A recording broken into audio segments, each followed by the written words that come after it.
여러분, 2차 방정식 기억나시나요? 학창 시절에 우리 머리 좀 아프게 했던 바로 그거요. 근데 만약에 이 딱딱해 보이는 공식에 사실 우리가 전혀 몰랐던 아주 흥미로운 이야기가 숨어 있다면 어떨까요? 오늘 바로 그 비밀을 한번 파헤쳐 보려고 합니다. 자, 여기 두 주인공이 있습니다. 왼쪽은 뭐랄까 어떤 특정 순간을 찰칵 찍은 사진 같아요. 바로 2차 방정식이죠. 오른쪽은요, 계속 움직이는 영상 같은 2차 함수입니다. 하나는 딱 멈춰 있고 다른 하나는 계속 흐르는데 대체 이 둘 사이에 무슨 관계가 있다는 걸까요? 네, 바로 이 질문이 오늘 우리가 풀어나갈 미스터리의 핵심입니다. 언뜻 보기엔 완전히 다른 세상 이야기 같잖아요.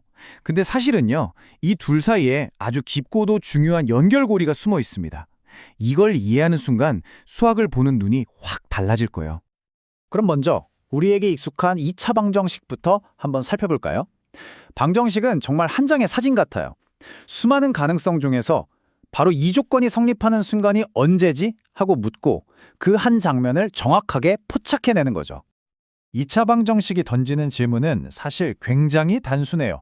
이 복잡해 보이는 식이 딱 0이 되게 만들려면 x에 도대체 뭘 넣어야 할까?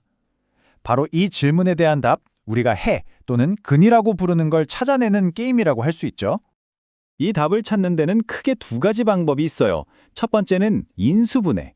식을 이리저리 뜯어보고 퍼즐 조각 맞추듯이 직관적으로 답을 찾아내는 방법이죠. 그리고 또 다른 하나는 바로 근의 공식. 이건 뭐 거의 만능 열쇠 같은 거예요. 어떤 문제든 이 공식에 넣기만 하면 답이 딱 나오니까요. 그리고 여기 아주 재밌는 녀석이 하나 더 있습니다. 바로 판별식이라는 건데요. 이건 답을 직접 구하기도 전에 이 문제는 답이 두 개 나오겠군. 아니면 답이 하나밖에 없겠는데? 하고 미리 예언을 해주는 그런 신기한 힌트 같은 역할을 합니다. 이게 나중에 얼마나 중요해지는지 꼭 기억해두세요. 자, 그럼 이제 무대를 바꿔서 두 번째 주인공 2차 함수를 만나보겠습니다. 방정식이 멈춰있는 사진이었다면 함수는 말 그대로 한 편의 영화, 즉 동적인 이야기 그 자체입니다.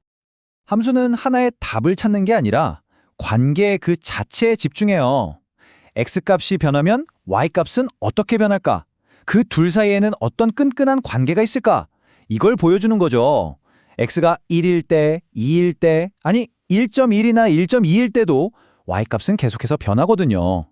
그 전체적인 변화의 흐름을 보는 게 바로 함수입니다. 그리고 이 변화의 이야기를 그림으로 그리면 아주 아름다운 포물선이라는 곡선이 나타납니다. 식 맨 앞에 있는 a값이 플러스냐 마이너스냐에 따라서 이렇게 아래로 오는 모양이 되기도 하고 위로 찡그린 모양이 되기도 하죠. 그리고 가장 뾰족한 지점인 꼭지점이 있고 또 중심축을 기준으로 좌우가 완벽하게 똑같은 대칭을 이룹니다. 좋습니다. 이제 드디어 오늘 이야기의 하이라이트입니다. 전혀 상관없어 보였던 이 두 주인공, 정적인 사진 같던 방정식과 동적인 영상 같던 함수가 마침내 만나는 그 결정적인 순간을 함께 보시죠. 바로 이 질문이 모든 비밀의 문을 여는 열쇠입니다.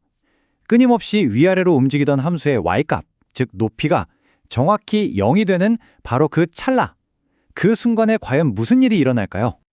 바로 이겁니다. 함수의 높이, 즉 y값이 0이 되는 지점을 찾는다는 건 가만 보니 이게 바로 우리가 풀던 2차 방정식이랑 똑같이 생겼네요. 맞습니다. 2차 방정식을 푼다는 건 사실 함수의 그래프가 x축, 즉 높이가 0인 지점과 만나는 그 점의 좌표를 찾는 것과 완전히 같은 의미였던 겁니다. 여기서 아까 잠깐 얘기했던 그 판별식에 진짜 힘이 드러납니다. 이 표를 한번 보세요. 판별식이 0보다 크면 방정식의 답, 즉 근이 두 개라는 뜻이죠. 이건 그래프가 x축과 두 군데서 만난다는 걸 의미해요.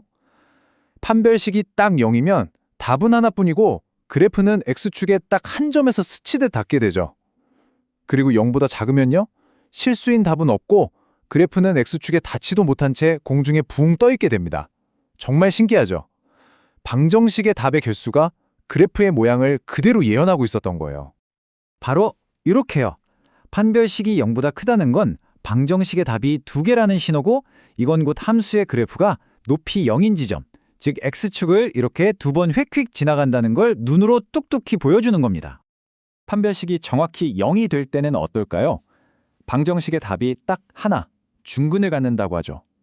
이건 그래프가 X축을 뚫고 지나가는 게 아니라 살짝 스치면서 키스하듯이 단 한 점에서만 만나는, 우리가 접한다고 부르는 바로 그 상황을 의미합니다. 마지막으로 판별식이 0보다 작을 때 우리는 방정식의 실근이 없다고 배웠잖아요. 이게 그래프에선 어떻게 보일까요? 네, 바로 이렇게 그래프가 X축 위에 붕 떠 있거나 아니면 아예 저 밑으로 가라앉아 있어서 높이가 0이 되는 지점이 아예 존재하지 않는다는 걸 아주 명쾌하게 보여주죠. 자, 이 둘의 연결고리를 이해한다는 건 단순히 수학 문제 하나 더 푸는 것 이상의 엄청난 의미가 있습니다. 이건 우리에게 수식을 그림으로, 기호를 도형으로 볼 수 있는 새로운 눈, 일종의 슈퍼파워를 주는 것과 같아요. 바로 이겁니다. 복잡한 기호와 숫자로 가득 찬 대수학의 세계를 눈에 보이는 직관적인 그림, 기하학의 세계로 번역해내는 능력 말이에요. 머릿속에서 딱딱한 수식이 부드러운 곡선으로 그려지는 순간 어려운 문제도 훨씬 쉽게 다가오기 시작합니다. 그리고 이 능력은 생각보다 우리 삶과 아주 가깝습니다. 우리가 던진 공이 어떤 궤적을 그리며 날아갈지 예측하거나 어떻게 해야 최소 비용으로 최대 이익을 낼 수 있는지 찾는 문제들이 다 여기에 속하거든요. 심지어 더 나아가면 미적분이라는 더 높은 수학의 세계로 가는 탄탄한 기초가 되기도 하고요. 결국 정리해보면 2차 방정식과 2차 함수는 하나의 현실을 서로 다른 두 가지 관점으로 이야기하는 것과 같아요. 방정식은 답이라는 특정 지점, 즉 스냅샷을 보여주고 함수는 그 지점을 포함한 전체 이야기, 즉 동적인 흐름을 보여주는 거죠. 이제부터 어떤 2차 방정식을 마주치더라도 그냥 딱딱한 수식으로만 보지 마시고 그 뒤에 숨어있는 우아한 포물선의 움직임을 한번 상상해 보세요. 어때요? 더 이상 지루한 암호가 아니라 하나의 살아있는 이야기처럼 느껴지지 않나요? 수학이란 바로 이렇게 서로 전혀 달라 보이는 것들이 어떻게 연결되는지 발견해 나가는 멋진 여정입니다.